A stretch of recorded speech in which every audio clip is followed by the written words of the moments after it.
नमस्कार। आज हमारे स्टूडियो हिंदू जागरण मंच के प्रांतीय संयोजक जेठानंद जी व्यास पधारे हैं। आपका बहुत बहुत स्वागत है स्टूडियो में।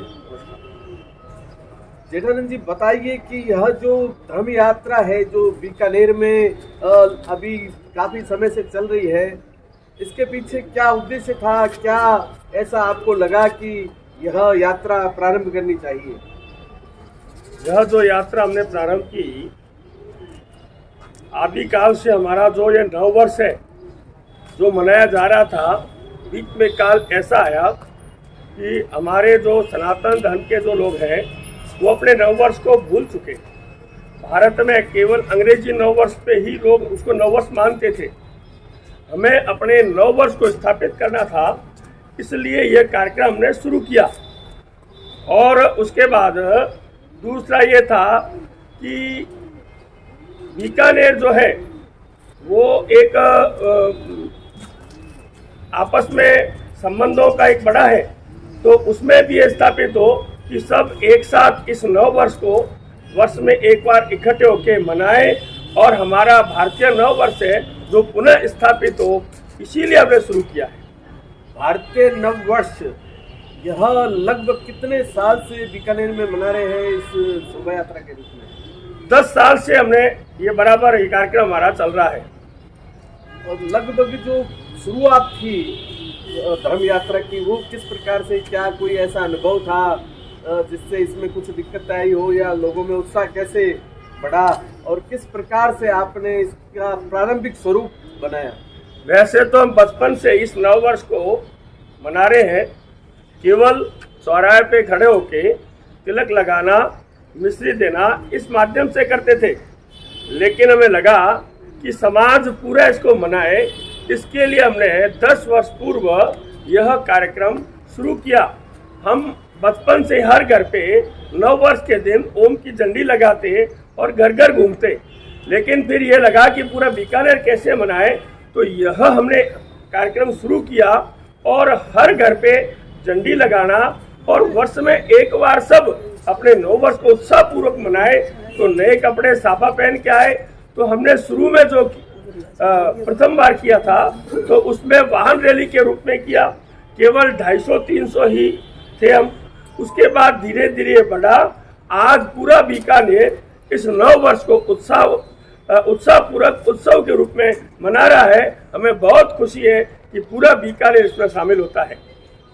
यह जो काफी समय से चल रहा था, इसमें कुछ वाद्य यंत्र जो थे, डीजे वगैरह, वो बजते थे, प्रशासन सहयोग करता था। अब ऐसा क्या हो गया कि प्रशासन इस पे कुछ प्रशासन को प्रॉब्लम होने लगी, या क्या ऐसा हो रहा है जो बार बार वो ऐसी कुछ बातें क्रिएट कर रही है? अब ये तो प्रशासन जाने कि वो क्या करना, क्यों किया इन्होंने, लेकिन हम मानते हैं कि उनकी कोई अलग सोच होगी।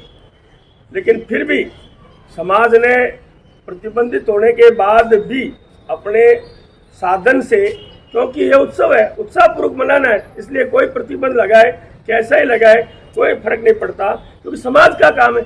अगर कोई किसी पार्टी का व्यक्ति को होता तो उस प्रतिबंध का फर्क भी पड़ता, लेकिन ये समाज का है, इसलिए समाज उस प्रतिबंध के बावजूद भी अपना सर्वस्व लेकर और वहां आए और इस उत्सव को उत्साहपूर्वक मनाए। बीकानेर के अलावा और कहां कहां पर इस प्रकार से उत्साह का जो नववर्ष मनाया जाता है, इस प्रकार का उत्साह देखने को मिलता है? 10 वर्ष पूर्व बीकानेर में शुरू हुआ, फिर धीरे धीरे बढ़ा। यह बीकानेर की पूरी भारत को देन है और सब जगह उसके बाद ही उत्साहपूर्वक मनाया जा रहा है। आज हर गांव में ये उत्सव मनाया जा रहा है और हमें बड़ी खुशी है कि हमें बड़ी प्रसन्नता है कि सब लोग इसको उत्साहपूर्वक मनाना शुरू किया है।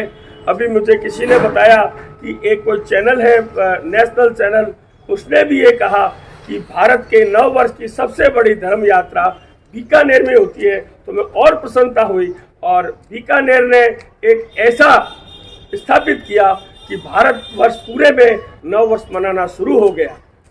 और टी राजा सिंह जो है वो रामनवमी की यात्रा इस धर्म यात्रा से पहले से शुरुआत कर रखे हैं या उसके बाद से शुरू हुई है? उनकी पहले से चल रही है। रामनवमी पे वो अपना पहले से कर रहे हैं, बहुत अच्छा कर रहे हैं और हमें बड़ी प्रसन्नता भी है कि वो अपने हिसाब से ठीक कर रहे हैं। और हमने तो नववर्ष स्थापित करने किया शुरू, इसलिए बराबर हम भी कर रहे हैं। जेठानंद जी का कहना है कि भारत में कुछ कुरीतियां जो थी वो उत्पन्न हो गई थी, भारतीय जो युवा था वो पथ भ्रष्ट हो गया था, उसको वापस पथ पर लाने के लिए इस धर्म यात्रा का आगाज हुआ। और जैन हिंदुस्तान के बारे में आप कुछ अपना विचार रखें कि हमारा चैनल जो है यह किस प्रकार से इस भारत के नव वर्ष को किस प्रकार से मना रहा है और किस प्रकार से इसको आगे बढ़ना चाहिए। मुझे बड़ी प्रसन्नता है कि जैन हिंदुस्तान जो है उसने कम समय में बहुत कुछ आगे बढ़े हैं वो, और इस नव वर्ष को तो उन्होंने खूब अच्छी तरह से किया। लेकिन उसके अलावा भी जो भी होते हैं उसमें कोई भी कार्यक्रम हो या ऐसे कोई समाचार हो तो जैन हिंदुस्तान जो है वो समय पे सबको पहुंचाता है और ये कम समय में इतना आगे बढ़ा है, इसलिए मैं उनको बधाई देता हूं जैन हिंदुस्तान को। और ये प्रसन्नता भी है कि और भगवान से ये प्रार्थना करते हैं कि और आगे बढ़े और लोगों तक ये अपने विचार पहुंचाए, क्योंकि यह हिंदुस्तान के भारतीय के अपने विचार जो होने चाहिए वही प्रकट कर रहा है। इसलिए हम इनके पक्ष में हैं और आशा करते हैं कि आगे बढ़े।